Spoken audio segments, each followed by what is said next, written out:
do tipo inteiro. Bom, em Java, então sempre orientado, pois é, mas nem toda linguagem tem esse conceito. A estrutura do tipo inteiro em C.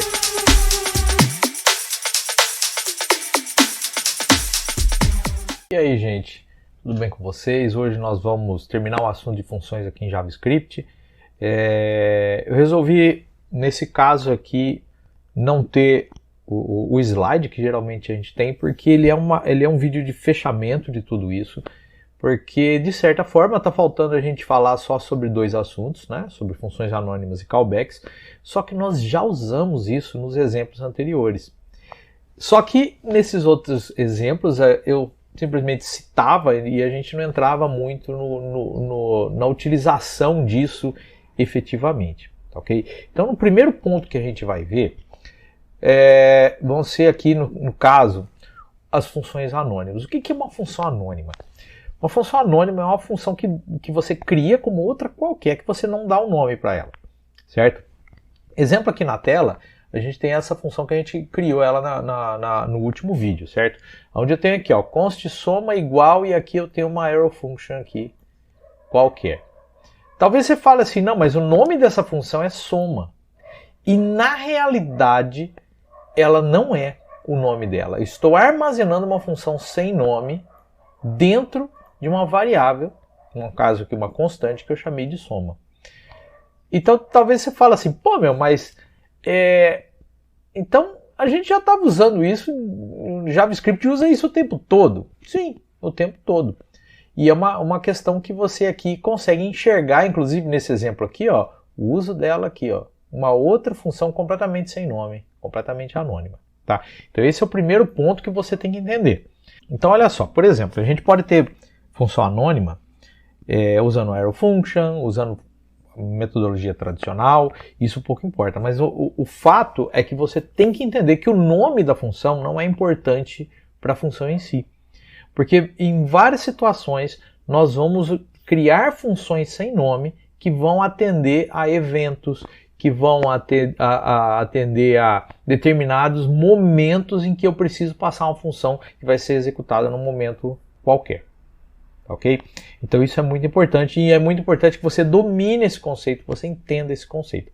Tá? Na prática a gente já viu. Tá? Por exemplo, eu vou criar uma função aqui, aliás, várias funções, que são muito parecidas com essas daqui. Então vou criar aqui um arquivo novo, vamos chamar de funções 8.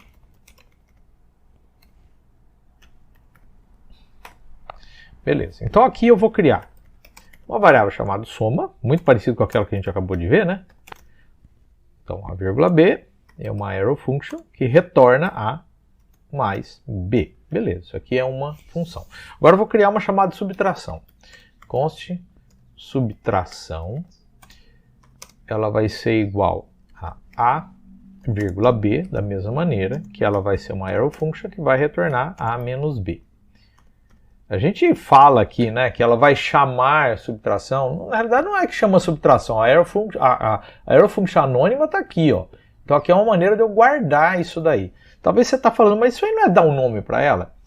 Calma, nós vamos chegar lá. Porque quando a gente estiver trabalhando com alguns frameworks JavaScript, você não vai fazer desse jeito aqui. Você simplesmente vai passar a função como parâmetro. Então ela é anônima, tá? Então, nesse sentido aqui, entenda um pouco a dinâmica da coisa. Então, multiplicação vai ser igual a A vírgula B, que vai retornar aqui o A vezes B.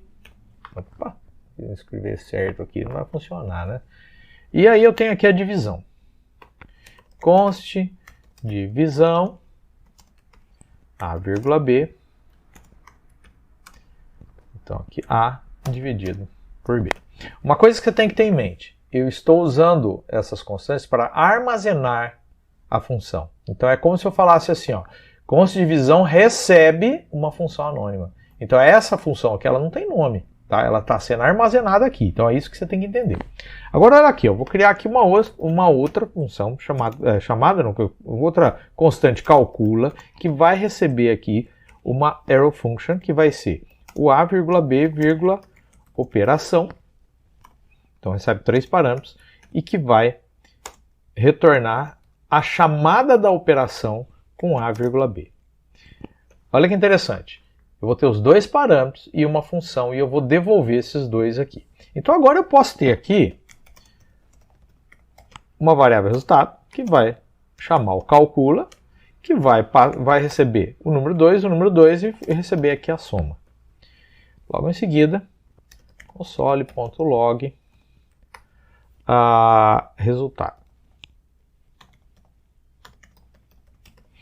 Veja que eu estou passando aqui o que estava armazenado dentro de soma para uma outra função. E essa outra função aqui vai receber isso, vai chamar essa soma, vai ser armazenada dentro de operação, e eu estou chamando aqui operação. Percebeu que a função é essa, totalmente anônima, ela foi armazenada dentro de soma.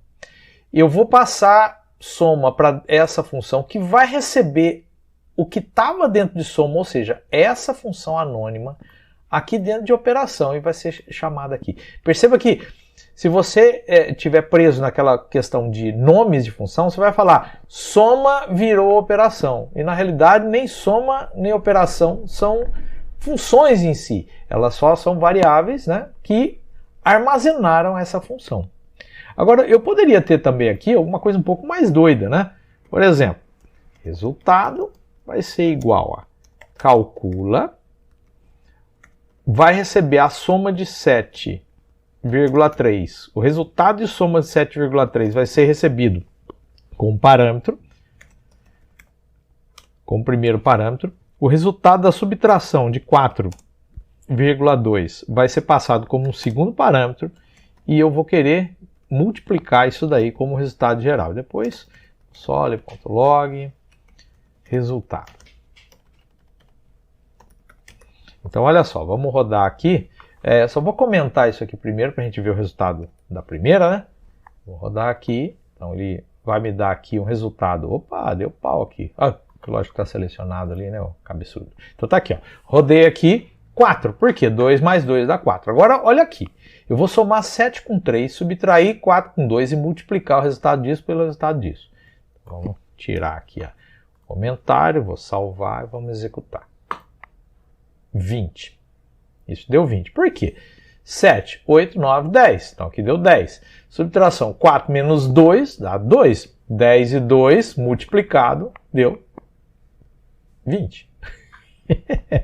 Interessante, né? Então quer dizer que aqui, ó, eu tenho uma função anônima que eu simplesmente utilizei aqui variáveis para armazenar essas funções, né? Isso é o jeito JavaScript de ser. Agora, quando eu vejo isso daqui, ó, uma função que eu tenho aqui, uma outra função que vai ser recebida para cá e depois executada, o nome disso daqui é callback. Então, callback, o que ela é? É uma função que vai ser executada no momento oportuno. A gente já viu isso daqui em vários exemplos, inclusive nesse exemplo aqui, a gente está vendo isso, certo? É uma questão mais assim teórica, né, para a gente entender. Uma função como outra qualquer. Agora, onde que isso daí é usado? Vamos ver um exemplo aqui um pouco mais prático de funções. E aqui envolve também um pouco da questão de programação funcional e tudo mais. Vamos imaginar que eu tenho isso aqui, ó. Const notas é igual. Tem aqui uma lista de notas, certo? E essa lista vai ter alguns objetos, onde vai ter aqui o nome da pessoa. Então, vamos imaginar aqui que é o João. E tem também a nota que o João recebeu, 6. Então, aqui é uma lista de objetos, certo? Vou deixar bonitinho aqui, né? Perfumaria só, não tem importância. O nome vai ser aqui o José. E a nota do José vai ser 10. Beleza. Vamos pegar aqui mais um objeto aqui, ó. Nome é Ana. E a nota da Ana é 7. Beleza. Mais um objeto. Opa. Deixa eu fazer ele aqui direitinho, aqui assim, para não ficar esquisito, né? Bom, vai ter aqui o Marcos, que a nota dele vai ser 3. Faltou 2 pontos aqui. E, por fim, eu tenho aqui agora o Pedro, que tem a nota 5. Beleza, então eu tenho essa lista aqui. Agora, o que eu posso fazer com essa lista? Eu posso vir aqui e criar agora uma função de callback. Ó. Const verifica nota. Essa verifica nota ela vai receber o quê? Uma arrow function que vai receber um aluno da minha lista e vai processar aluno por aluno, verificando se o aluno ponto nota for menor que 6, o que ele vai fazer? Ele vai imprimir console.log. Vamos fazer aqui uma interpolação do string aqui, onde eu vou colocar o nome do aluno, aluno.nome. Perceba aqui, ó, cada objeto que tem aqui é um aluno. Então ele vai pegar o nome e vai escrever reprovado, porque a nota dele é menor do que 6. Beleza. E agora aqui, no else, ele vai vir aqui e vai console.log, vamos fazer a interpolação aqui de string, cifrão, aluno.nome, aprovado. Beleza. Então, criei aqui uma função que, se eu receber um objeto desse aqui, eu sou capaz de dizer se o aluno está aprovado ou reprovado. Beleza. Então, isso aqui, estou executando essa função? Não. Ela é uma função de callback que eu vou utilizar dentro de outra função aqui. Então, olha só. Se eu pegar aqui o meu vetor, minha lista, e eu clicar aqui ponto, vocês vão ver que ele vai ter aqui uma série de itens que você pode utilizar, e a gente vai ter uma aula específica para tratar isso daí. Mas vamos pegar aqui o for each. O for each, ele é uma função de qualquer lista que ele é capaz de rodar, pegar uma lista de elementos e para cada elemento da lista ele pode executar. Ou seja, para esse elemento, para esse elemento, para esse elemento e por aí vai. Quantos elementos eu tenho aqui? 1, 2, 3, 4, 5. Então, quando eu faço um for each, ele vai rodar 5 vezes o que tiver dentro da minha lista. E aqui eu vou vir aqui, ó, verifica a nota. Beleza, tá aqui. Então, o que vai acontecer? O for each vai executar o verifica a nota, passando elemento por elemento da minha lista. Tá, ok? Então, o que vai acontecer aqui? Ele vai falar, se a nota for menor que 6, ele vai colocar reprovado. Então, ele vai escrever, o João está aprovado, José está aprovado, Ana está aprovado, o Marcos está reprovado, Pedro está reprovado. Vamos dar uma olhada aqui se isso realmente vai acontecer. Então, se eu executar, então está aqui, ó. João aprovado, José aprovado, Ana aprovado, Marcos reprovado e Pedro reprovado. Então aqui eu tenho a criação de uma função de callback.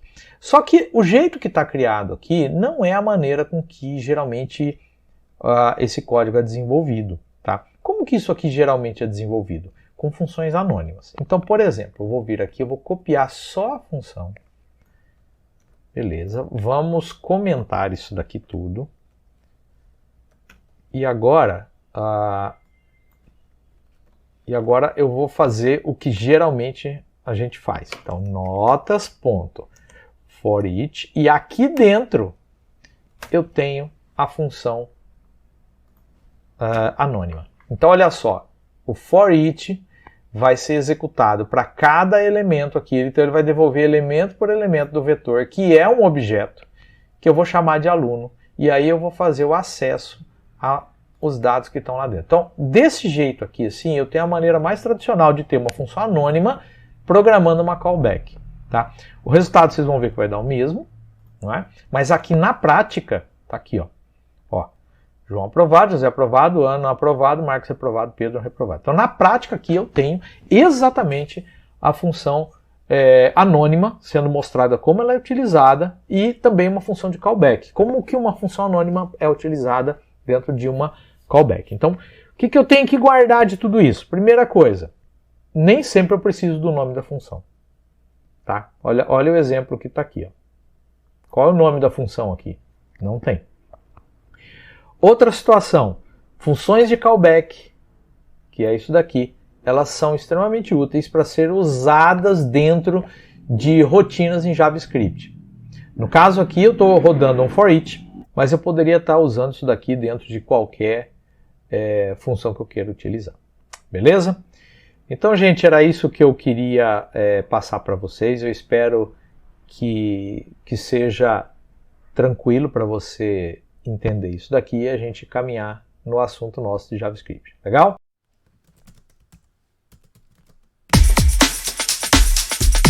Do tipo inteiro. Bom, em Java, então sempre orientado, mas nem toda linguagem tem esse a conceito. estrutura do tipo inteiro em C